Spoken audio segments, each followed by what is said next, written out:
Ny fitiavanao kanto indrindra Jesosy, sarobidy amiko sotsy manampaharoa. Ny fitiavanao no nanavotanao ahy, ka ny foko ideranao fa ianao be fity.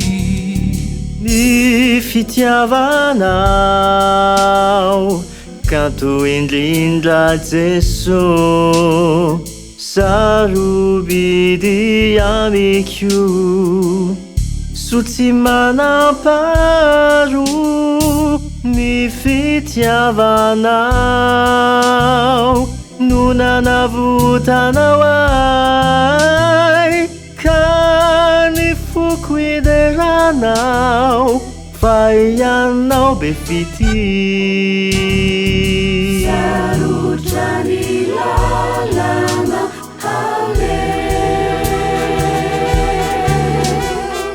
fa ianao mitantana ny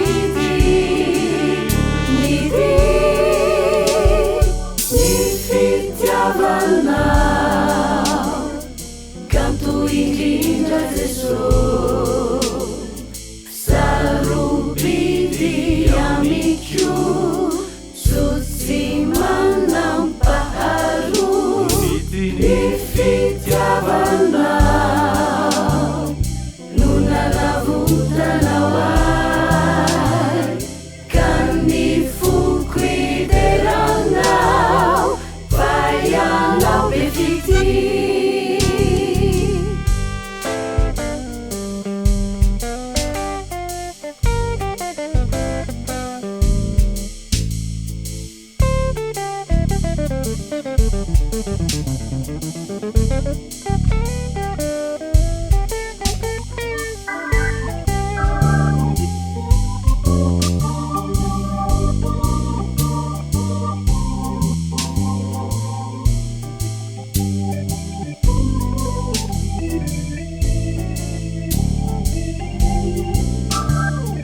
Sarotra ny lalana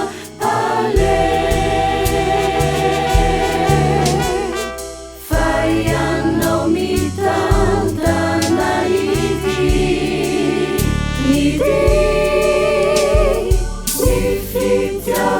fitiavanao kanto indrindra Jesosy, sarobidy amiko sotsy manampaharoa. Ny fitiavanao no nanavotanao ahy, ka ny foko ideranao fa ianao be fity. Ka ny foko ideranao fa ianao be fity.